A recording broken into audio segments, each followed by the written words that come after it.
Hello students, I am Hardik Sheta from Saraswat international academy Vapi. आज हम standard 10 subject science chapter number 2 acids base and salts को आगे बढ़ाते हैं। तो आज हमें पढ़ना है importance of pH in everyday life. एक बड़ा क्वेश्चन है जिसमें आपको मेन पॉइंट्स याद रखने हैं और उनके अंदर जो एक्सप्लेनेशन दिया हुआ है वो भी याद रखना है। ठीक है,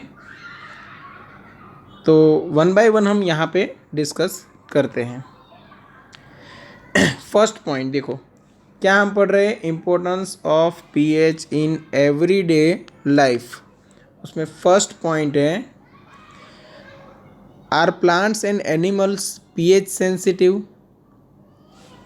ठीक है, तो यहाँ पे देखो, our body works with in the pH range of 7 to 7.8, almost neutral.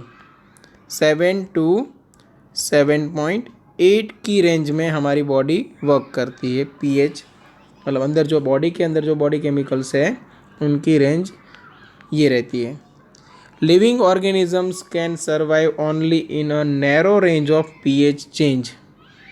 मतलब अगर पीएच में वेरिएशन छोटा सा होगा तो कोई प्रॉब्लम नहीं है, बट पीएच में जो चेंज आ रहा है वो बहुत बड़ा आ गया सडनली, तो फिर लिविंग ऑर्गेनिजम्स को प्रॉब्लम हो सकती है। When pH of rainwater is less than 5.6, when pH of rainwater is less than 5.6, हमने जैसे पढ़ा था 7 से जितना आप कम जाओगे pH में उतना ही एसिडिक बिहेवियर इंक्रीज होगा। तो यहाँ पे तो 5.6 से भी अगर कम हो गई तो यहाँ पे आप ये बोलोगे it is called acid rain. When pH of rain water is less than 5.6, it is called acid rain. When acid rain flows into the rivers, it lowers the pH of the river water. The survival of aquatic life in such rivers becomes difficult. ठीक है, तो acid rain की वजह से ये problem हो सकती है। सेकेंड पॉइंट देखो, what is the pH of the soil in your backyard. तो यहाँ पे आप ये सीखोगे कि सॉइल की पीएच कैसे मेज़र कर सकते हैं। तो यहाँ पे देखो, plants require a specific pH range for their healthy growth. अब कितनी पीएच की रिक्वायरमेंट है वो डिपेंड करेगा कि प्लांट कौन सा है। To find out the pH required for the healthy growth of a plant, you can collect the soil from various places and check the pH in the manner described below in activity 2.12. Also, you can note down which plants are growing in the region from which you have collected the soil. ठीक है, तो activity देख लेते हैं। Put about 2 gram soil in test tube. Test tube के अंदर 2 gram soil लेना है। ठीक है, सॉइल का कोई भी एक सैंपल ले लो और add 5 ml water to it. ठीक है, shake the content of the test tube, filter the contents and collect the filter the contents and collect the filtrate in test tube. ठीक है, check the pH of this filtrate with the help of universal indicator paper। देखो यहाँ पे suppose soil है वो acidic है या basic, वो डिसाइड करना है। अब उनके लिए तो H+ या तो OH- आयंस ज़रूरी, इसीलिए हम क्या करते हैं, टेस्ट ट्यूब के अंदर हमने सॉइल को तो लिया, साथ में वाटर ऐड कर दिया और फिर हमने जो वो लिक्विड बना उसको फिल्टर करके अलग निकाल लिया। और लिक्विड को आप इजीली चेक कर सकते हो क्योंकि उसके अंदर आयंस होते हैं। अब H+ आयंस ज़्यादा होंगे तो एसिडिक बिहेवियर मिलेगा आपको, OH- ज़्यादा होंगे तो बेसिक मिलेगा। ठीक है, तो what can you conclude about the ideal soil pH for the growth of plants in the region. यहाँ से आप आंसर दे सकते हो। तो जनरली सॉइल की पीएच होती है 5.5 to 7.5 के आसपास। ठीक है, इतनी रेंज में। तो पीएच पेपर में आपको अप्रोक्सीमेट आप बोल सकते हो ग्रीन कलर मिला होगा। ठीक है, तो रेंज होगी 5.5 to 7.5। Okay, next point, pH in our digestive system. अब हमें पता है कि हमारे स्टमक के अंदर भी हाइड्रोक्लोरिक एसिड जनरेट होता है। तो it is very interesting to note that our stomach produces hydrochloric acid. It helps in the digestion of food without harming the stomach. During indigestion, the stomach produces too much acid and this causes pain and irritation, है ना। तो इसी को हम बोलते हैं acidity. To get rid of this pain people uses bases called antacids। ठीक है, तो एसिडिटी को रिमूव करने के लिए हम क्या करते हैं, एंटासिड्स यूज़ करते हैं। एंटासिड्स मतलब एंटी एसिड्स, एसिड को रिमूव करने वाला सब्सटेंस। ठीक है, आपको पता है कि बेस और एसिड को अगर हम मर्ज कर दे तो सॉल्ट प्लस वाटर बन जाएगा, तो जिससे कि हम पीएच वैल्यू है उसको बैलेंस कर सकते हैं। One such remedy must have been suggested by you at the beginning of this chapter. These antacids neutralizes the excess acid।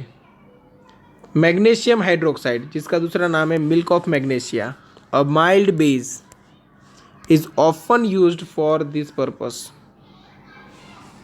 ठीक है, बहुत सारे एंटासिड्स आपको पैकेट्स में मिलते हैं मार्केट में। आप अगर उसमें इंग्रेडिएंट्स देखोगे तो आपको कोई ना कोई एक बेस मटेरियल दिखाई देगा। हो सकता है कि ये भी दिखाई दे मैग्नीशियम हाइड्रोक्साइड, या तो लिखा हो मिल्क ऑफ मैग्नीशिया। ठीक है, अब देखते हैं next topic, pH change as the cause of tooth decay. Okay, तो यहाँ पे ये भी खास इम्पोर्टेंट है आप सबके लिए। Tooth decay starts when the pH of the mouth is lower than 5.5। अब ऐसा क्यों होता है समझो, जब आप खाना खाते हो और खाना ऐसे ही मतलब मुंह में रह गया, आपने अच्छे से माउथ वॉश नहीं किया, तो क्या होगा कि जो खाना अंदर रह गया है वहाँ पे बैक्टीरिया है उसको डीकम्पोज करना स्टार्ट करेंगे, और ये डीकम्पोजिशन हो रहा है इसीलिए एसिड जनरेट होता है। और एसिड की वजह से अगर पीएच और ज़्यादा कम हो गई तो टूथ डिके हो सकता है। तो देखो यहाँ पे लिखा है टूथ एनेमल, मतलब आउटर जो लेयर है वो made up of calcium phosphate is the hardest substance in the body, it does not dissolve in water. Hardest substance है और वाटर में भी डिजॉल्व नहीं होता। बट प्रॉब्लम क्या होता है देखो, but is corroded when the pH in the mouth is below 5.5। Bacteria present in the mouth produce acids bye degradation of sugar and food particles remaining in the mouth after eating. The best way to prevent this is to clean the mouth after eating food using toothpaste, which are generally basic for cleaning the teeth, can neutralize the excess acid and prevent tooth decay। ठीक है, तो यहाँ तक ये तो समझ में आ गया कि जब खाना खाते हैं उसके बाद उसके जो फूड के पार्टिकल्स है वो कहीं फंस जाते हैं और वहाँ पे बैक्टीरिया है वो शुगर एंड फूड पार्टिकल्स को डिकम्पोज करना स्टार्ट करते हैं, जिसकी वजह से एसिड जनरेट होता है। एसिड जनरेट होता है तो टूथ डिके होता है। कब, जब पीएच वैल्यू है वो बिलो 5.5 चली जाए तब। अभी देखते हैं self defence by animals and plants through chemical warfare. तो देखो, have you ever been stung by a honey bee. ठीक है, तो bee sting leaves an acid which cause pain and irritation. देखो, वो अपने सेल्फ डिफेंस के लिए करती है। हनी बीज है वो जब भी काटती है तो अपने खुद के सेल्फ डिफेंस के लिए, और उसको मतलब बाय गॉड नेचर ने ही ये गिफ्ट दिया हुआ है कि वो उनकी स्टिंग में एक टाइप का एसिड होता है जिसकी वजह से पेन एंड इरिटेशन होती है ना, इसीलिए तो हम दूर रहते हैं। Use of a mild base like baking soda on the stung area gives relief. क्यों, यहाँ पे भी सेम कंसेप्ट, एसिड और बेस को मिलाओगे तो ये न्यूट्रलाइजेशन रिएक्शन है, मतलब जो एसिडिक प्रॉपर्टी है उसको न्यूट्रलाइज करने में बेस हेल्प करेगा। Stinging hair of nettle leaves inject methanoic acid causing burning pain. Nettle leaves क्या है उसके बारे में इंफॉर्मेशन आपको यहाँ पे दी हुई है। ठीक है, तो यहाँ पे लिखा है देखो, नेचर प्रोवाइड्स न्यूट्रलाइजेशन ऑप्शंस। कैसे, समझो ये इंटरेस्टिंग है कि नेचर हमें न्यूट्रलाइजेशन ऑप्शंस कैसे प्रोवाइड करता है, कैसे हेल्प करता है। देखो, nettle is a herbaceous plant which grow in the wild. एक जंगल में एक टाइप का प्लांट ये निकलता है। It's leaves have stinging hairs. Leaves के ऊपर छोटे छोटे छोटे हेयर होते हैं, ठीक है, which causes painful stings when touched accidentally. अगर आपने गलती से भी छू लिया तो आपको मतलब एक टाइप का पेन होगा। क्यों, क्योंकि आपके बॉडी के अंदर एसिड एंटर हो रहा है। This is due to the methanoic acid secreted by them. Okay, a traditional remedy, समझो यहाँ से सॉल्यूशन है, यहाँ तक प्रॉब्लम था। ठीक है, अ traditional remedy is rubbing the area with the leaf of dog plant. अब ये डॉग प्लांट कहाँ पे मिलता है, ये देखो, which often grows beside the nettle in the wild. जंगल में ही नेटल्स के आसपास ही डॉग प्लांट होता है।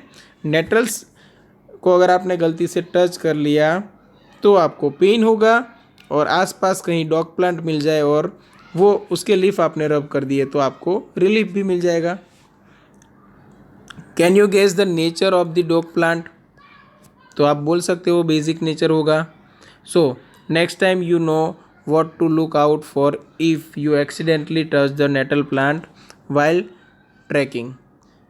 Are you aware of any other effective traditional remedies for such things?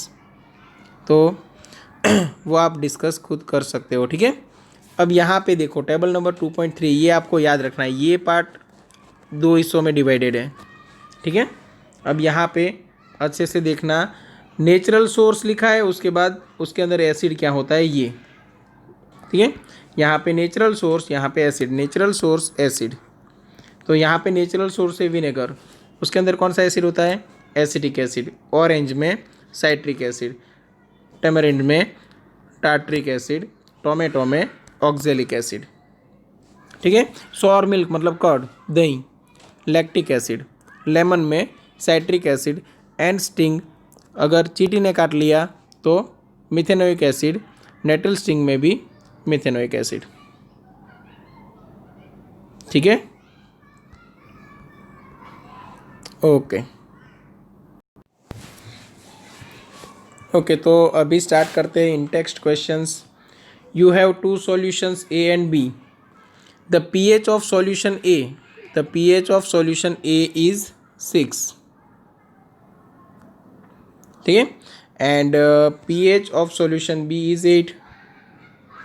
Which solution has more hydrogen ion concentration. समझो, जिसकी pH कम होगी उतना ही वो ज़्यादा एसिडिक होगा, और जितना एसिडिक ज़्यादा उतना ही हाइड्रोनियम आयन ज़्यादा होगा।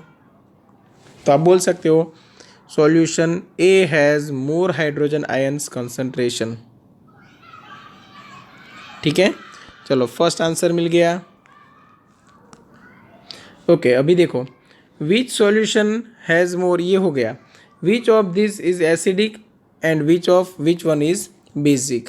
तो जिसकी पीएच 7 से कम है वो एसिडिक, मतलब ए है वो एसिडिक है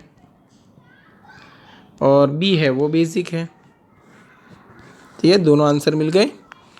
ओके, अभी नेक्स्ट क्वेश्चन देखते हैं।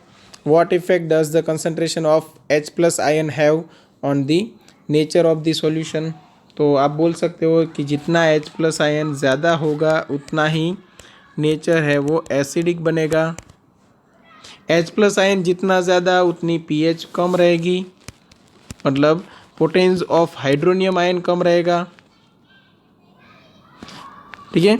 और ये पीएच जितनी कम उतना ही एसिडिक प्रॉपर्टी ज़्यादा मिलेगी आपको। थर्ड क्वेश्चन देखो, थर्ड क्वेश्चन में लिखा है do basic solutions also have H plus ions, तो जी हाँ होते हैं, ठीक है ना। बेसिक सॉल्यूशन OH रिलीज करते हैं, 100% करते हैं, बट ऐसा भी हो सकता है कि H प्लस आयंस भी जनरेट करें। इफ़ यस, तो आपका आंसर तो यस ही है। Then why are this basic, तो फिर ये बेसिक क्यों है? क्योंकि H प्लस आयन का अमाउंट कम रहता है और OH माइनस ज़्यादा अमाउंट में जनरेट होता है, ठीक है। इसीलिए इनके पास जो इफ़ेक्टिव नेचर होता है वो बेसिक होता है। क्लियर? ओके, अभी ये देखो फोर्थ क्वेश्चन। तो क्वेश्चन है under what soil condition do you think a farmer would treat the soil of his fields with quick lime मतलब कैल्शियम ऑक्साइड, स्लैक्ट लाइम मतलब कैल्शियम हाइड्रोक्साइड और चॉक मतलब calcium carbonate. तो इन सभी के पास बेसिक नेचर है, मतलब अगर सॉइल एसिडिक नेचर वाली है तो उसको न्यूट्रलाइज करने के लिए इनकी हेल्प ली जा सकती है। तो आपका आंसर होना चाहिए if the soil is acidic in nature which is not suitable for agriculture then the farmer will treat the soil with quick lime or slacked lime or chalk, ठीक है। फिर से रिपीट करता हूँ answer, if the soil is acidic in nature which is not suitable for agriculture then the farmer will treat the soil with quick lime or slacked lime or chalk, ठीक है। चलो ये क्वेश्चंस का solution हो गया। अभी देखते हैं more about salts. More about salts में सिर्फ आपको इतना ही पढ़ना है, ठीक है। ओके, तो मोर अबाउट सॉल्ट में देखो, in the previous section we have seen the formation of salt during various reactions. Let us understand more about their preparation properties and uses. Family of salts आपको पढ़ना है, ये main topic है, ठीक है। Activity 2.13 देखो, right the formula of the salts given below. Potassium sulphate, देखो मैं ये 1 बाय 1 यहाँ पे लिख रहा हूँ, आपको नोटबुक में लिखने हैं। पोटेशियम सल्फेट मतलब K2SO4, सोडियम सल्फेट मतलब Na2SO4, कैल्शियम सल्फेट मतलब CaSO4, मैग्नीशियम सल्फेट मतलब MgSO4, कॉपर सल्फेट मतलब CuSO4, सोडियम क्लोराइड मतलब NaCl, सोडियम नाइट्रेट मतलब NaNO3, सोडियम कार्बोनेट Na2CO3 और ammonium chloride NH4Cl। Identify acids and bases from which the above salts may be obtained, ठीक है। अब ये तो डिपेंड करेगा, मतलब आंसर आप प्रिडिक्ट डायरेक्ट तो नहीं कर सकते, बट आप बोल सकते हो। सपोज ये MgSO4 है तो आप बोल सकते हो एसिड कौन सा होगा, H2SO4 होगा शायद। और मैग्नीशियम कहाँ से निकला होगा, तो MgOH ट्वाइस मैग्नीशियम हाइड्रोक्साइड की हेल्प से, और इन दोनों को मर्ज करके हमने ये बनाया होगा MgSO4 और प्लस वाटर रिलीज हुआ होगा, ठीक है। तो वो आप खुद आइडेंटिफाई कर सकते हो। आपको करना क्या है कि सपोज मेरे पास NaCl है तो Cl वाला कोई एसिड ढूंढ लो, सपोज HCl, और Na वाला कोई भी एक बेस तो NaOH, तो इन दोनों से बना होगा NaCl, ठीक है। ओके, अब देखो identify the acids and bases from which, ये हो गया। अब आगे, salts having the same positive और negative radicals are said to belong to a family. जैसे एग्जांपल दिया है NaCl and Na2SO4 belongs to the family of sodium salts, क्योंकि दोनों में सोडियम कॉमन है। देखो sodium chloride, sodium sulphate. Similarly NaCl and KCl उन दोनों में कॉमन क्या है? क्लोरीन, तो belongs to the family of chloride salts. How many families can you identify among the salts given in the activity? देखो यहाँ पे ये सभी सल्फेट फैमिली है, क्योंकि सब में देखो copper sulphate, potassium sulphate, sodium sulphate, calcium sulphate, magnesium sulphate, ठीक है, तो सल्फेट कॉमन है। यहाँ पे NaCl सोडियम नाइट्रेट ले लो, सोडियम सल्फेट ले लो, सोडियम कार्बोनेट ले लो, ये सब सोडियम फैमिली हो गई। सेम वे MgSO4, और यहाँ पे Mg का कोई है नहीं, MgCl2 कुछ भी हो सकता है, तो वो हो गई मैग्नीशियम फैमिली। तो आप अपने हिसाब से डिसाइड करते हो। सपोज क्लोराइड, तो ये NaCl NH4Cl ये हो गई क्लोराइड फैमिली। क्लियर? मतलब जिसमें पॉजिटिव या तो नेगेटिव रेडिकल सेम है, ओके, तो वो फैमिली से वो सॉल्ट्स बिलोंग करते हैं। क्लियर यहाँ तक? ओके, तो यहाँ तक रखते हैं। अगर किसी को ये चैप्टर में कहीं पे भी डाउट है तो एनी टाइम कांटेक्ट कर सकते हो। Okay, thank you.